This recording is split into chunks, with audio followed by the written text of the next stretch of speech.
మన ప్రభువైన యేసుక్రీస్తు పరిశుద్ధ నామములో ఈ పాడ్కాస్ట్ ద్వారా వాక్యం వింటున్న ప్రతి వారికి నా హృదయపూర్వకమైనటువంటి వందనాలు.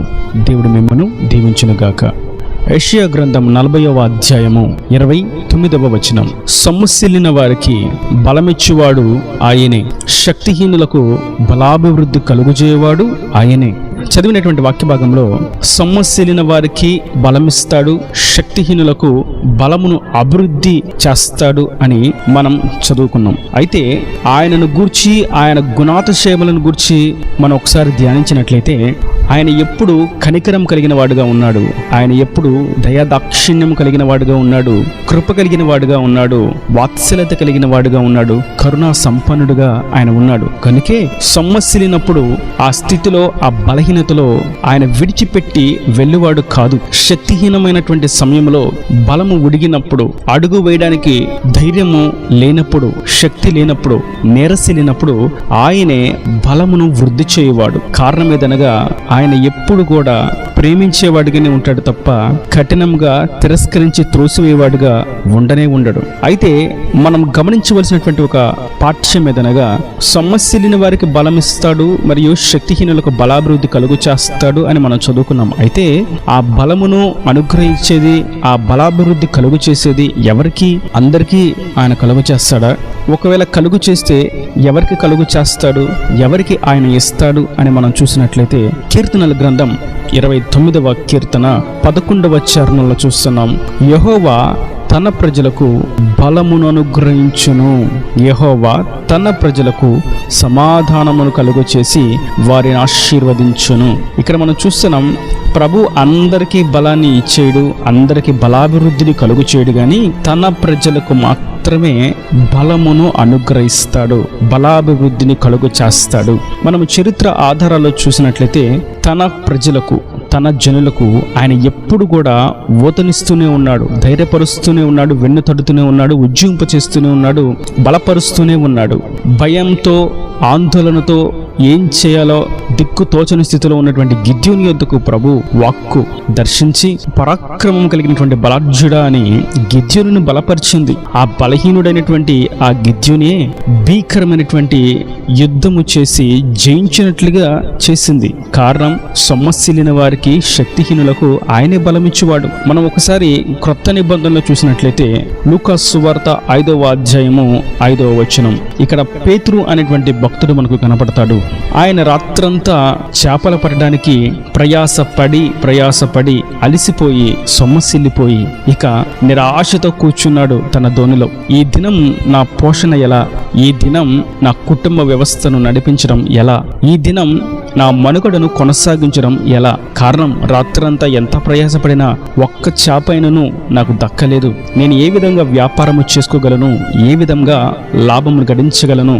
ఏ విధంగా నా కుటుంబాన్ని పోషించగలను అని నిరాశ నిస్పృహలో అలసి సొలసి సొమ్మసిల్లి బలహీనుడిగా, శక్తిహీనుడిగా మిగిలిపోయాడు.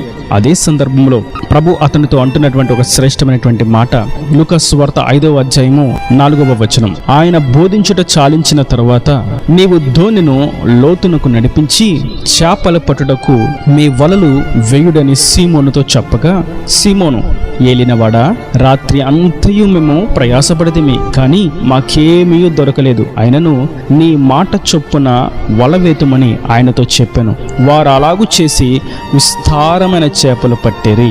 ఇక్కడ మనం చూస్తున్నాం, పేతురు సొమ్మసిల్లిపోయాడు, శక్తిహీనుడిగా ఉన్నాడని ప్రభు అతని యొద్దకు వెళ్ళి, సీమోను, నీకు రాత్రంతా ఒక్క చేపైనను పడలేదా? నీవు బాధ్యత కలిగినటువంటి వ్యక్తిగా ఉండి ఆ కుటుంబమును గూర్చి, కుటుంబ బాధ్యతలను గూర్చి ఆలోచిస్తూ నెరసిల్లిపోయావా? ఇదిగో నీ దోణిను లోతుగా నడిపించు, ఏం జరుగుతుందో చూడు, నీ వలలు వేయి అని ప్రభు సెలవిచ్చినప్పుడు సీమోను అంటున్నాడు, పేతురు, అయ్యా, నా ఏలినవాడా, నా యజమానుడా, నేను రాత్రంతా ఎంతో ప్రయాసపడ్డాం, కానీ ఒక్క చేపైన పడలేదయ్యా. ఆయనను నీ మాట చొప్పున నేను వేస్తాను అన్నాడు. ఆయన మాట చొప్పునే మాట విని అడుగు వేశాడు. తాను ఊహించిన దానికంటే తన జీవితంలో ఎప్పుడు చూడనటువంటి గొప్ప ఆశీర్వాదాన్ని పేతురు అనుభవించాడు. ఈ వాక్యం వింటున్నటువంటి నా ప్రియ సహోదరులారా, ఆయన ఎప్పుడు కూడా సొమ్మసిల్లిన వారిని, నిరాశ నిస్పృహలో ఉన్న వారిని త్రోసివేయవాడు కానే కాదు. అటువంటి వారిని విడిచి మరచి వెళ్ళిపోవాడు కానే కాదు. నిశ్చయంగా ఆయన బలహీనముగాను, సొమ్మసిల్లి శక్తిహీనముగాను, భయాందోళనలో ఉన్నవారి యొద్దకు ఆయన వచ్చి దర్శించి తన వాక్కును పంపి ఉజ్జీవింపచేస్తాడు. ఊహకు మించిన గొప్ప కార్యాలను జరిగిస్తాడు. పేతురు అప్పటి వరకు ఎంతో నిరాశ నిస్పృహలో ఉన్నాడు. కానీ ఎప్పుడైతే విస్తారమైన చేపలు పడినయో ఆ తర్వాత అతని భౌతిక సంతోషానికి హద్దులు లేవు. ఆత్మీయంగా ఆత్మీయ చింతన కలిగిన వాడుగా ప్రభు యొద్ద పశ్చాత్తాపడ్డాడు. కానీ వాటిని చూచి ఎంతో సంతోషించాడు.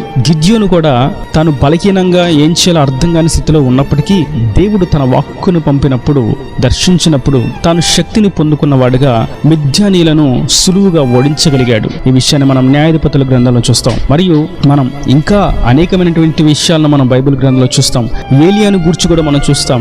ఏలియా తాను కూడా సొమ్మసిల్లి నీరసిల్లి శక్తిహీనుడిగాను బలహీనుడిగాను కేరేతు వాగు దగ్గర కూర్చున్నాడు. అతడు ఎంత నీరసిల్లాడంటే అలసిపోయి నీరసానికి నిద్రిస్తూ ఉన్నాడు. ప్రభువు దూత అతని యొద్దకు వచ్చి తట్టి లేపి, ఇదిగో నీవు నిద్రిస్తున్నావేంటి? నీకు బలహీనంగా ఉందా? నీకు ఆహారం లేదా? నీవు సొమ్మసిల్లిపోయావా? నీకు శక్తి లేదా? నడవలేకపోతున్నావా? పరిచర్యకు ముందుకు వెళ్ళలేకపోతున్నావా? ఇదిగో ఈ ఆహారాన్ని తిను. నీ శక్తికి మించిన ప్రయాణం నీ ఎదుట ఉంది. నువ్వు అనుకుంటున్నావు ఈ పని చేయడానికి నాకు శక్తి లేదు, నేను ముందు అడుగు వేయలేకపోతున్నాను, ఒక చిన్న పని కూడా, చిన్న కార్యాన్ని కూడా నేను చేయలేకపోతున్నాను, దేవుని పని నా చేత బలంగా సాగట్లేదు అని అనుకుంటున్నావా? ఇదిగో నువ్వు అనుకున్న దానికంటే మించినటువంటి ప్రయాణము, పరిచర్య, సేవ ఉంది. లేచి ఈ ఆహారాన్ని తీసుకో అని దేవదూత ఆయనకు ఆహారాన్ని పెడితే దానిని తిని ఆ శక్తి చేత, ఆ బలము చేత 40 రాత్రింపగళ్ళు ప్రయాణము చేస్తూ ఉన్నాడు అరణ్యంలో ఏలియా. నా ప్రియ సహోదరులరా, మనం దేవుని చేత బలాన్ని పొందుకున్నప్పుడు మన ఊహకు మించినటువంటి గొప్ప కార్యాలను ఆయన చేస్తాడు. నిశ్చయంగా ఆయన బలపరిచిన ప్రతి వాని జీవితంలో వారు ఎప్పుడూ ఊహించినటువంటి గొప్ప కార్యాలనే ఆయన చేశాడు. ఎంతమందిని చూసినా, ఎన్ని చరిత్ర ఆధారాలు చూసినా, బైబిల్లో ఎన్ని రెఫరెన్స్లు చూసినా, అన్ని చోట్ల కూడా ఆయన శక్తిహీనులను బలపరిచినప్పుడు శక్తికి మించినటువంటి, ఊహకు మించినటువంటి గొప్ప కార్యాలనే ఆయన జరిగించాడు. అయితే ఎవరికి ఆయన చేశాడు అని మనం చూసినట్లయితే తన ప్రజలకు. కనుక మనము ఆయన ప్రజలముగా ఉన్నామా లేదా అని ఒక్కటి మనం చూసుకున్నట్లయితే చాలు. ఆయన మన కొరకు గొప్ప కార్యాలను జరిగిస్తాడు. గొప్ప కార్యాలను చేసే శక్తిని, బలమును, ధైర్యాన్ని మనకు అనుగ్రహిస్తాడు. మనకున్న బలమును వృద్ధి చేస్తాడు. మనకు కలిగినటువంటి సామర్థ్యతను అధికము చేస్తాడు. నిపుణతను పెంచుతాడు. సహాయం అందిస్తాడు. మనము ఆయన ప్రజలముగా ఉన్నామా లేదా అని చూసుకోవడం ఎలా అని అన్నట్లయితే, మనము ఆయన మందిరంలోనికి వెళ్ళి ఆయన సెలవిస్తున్నటువంటి వాక్యాన్ని శ్రద్ధగా వింటున్నామా? మరియు ఆయన చెప్పినట్లుగా ఆయన రక్తంలో మనం కడగబడి ఉన్నామా? మరియు ఆయనతో మనం సమాధాన పడి, ఆయనకి మనకి మధ్య ఏ పాపపు గోడ లేకుండా ఆ గోడను పగలగొట్టి పాపాలన్నీ ఒప్పుకొని సరిచేసుకుని దేవునితో సమాధాన పడి దేవునితో ఒక బంధము కలిగి ఉన్నామా? మరియు మనం ఈ లోకంలో చచ్చి దేవుని పరిశుద్ధాత్మతో మనం నింపబడి ఆధ్యాత్మికంగా ఒక నూతనమైనటువంటి జీవితాన్ని ప్రారంభించి ఉన్నామా అనే విషయాన్ని మనం గమనించినట్లయితే, మనల్ని మనం స్వీయ పరీక్ష చేసుకున్నట్లయితే మనం ఆయన ప్రజలముగా ఉండగలుగుతాం. అప్పుడు ఆయన బలహీనులకు, సొమ్మసిల్లిన వారికి, శక్తిహీనులకు బలమును, శక్తిని, బలాభివృద్ధిని కలుగు చేస్తాడు. నిశ్చయంగా ఆయన దాటిపోనే పోడు.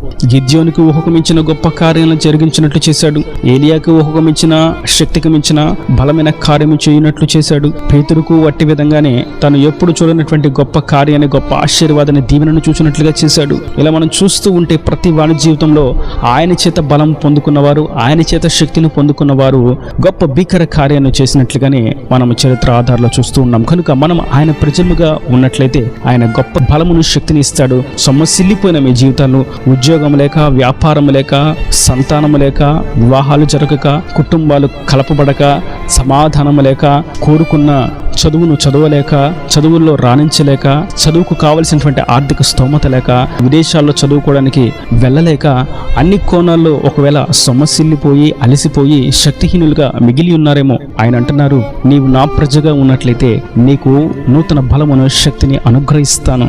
సొమ్మసిలిన నీ జీవితాన్ని ఉత్సాహగానాలు చేసేటువంటి ఉల్లాసవంతమైనటువంటి జీవితంగా నేను మార్చుతాను. అట్టి విధంగా మనం ఆయనకు లోబడి ఉందాం, ఆయన ప్రజలుగా మార్చబడదాం, ఆయన ద్వారా శక్తిని బలమును పొందుకుందుముగాక.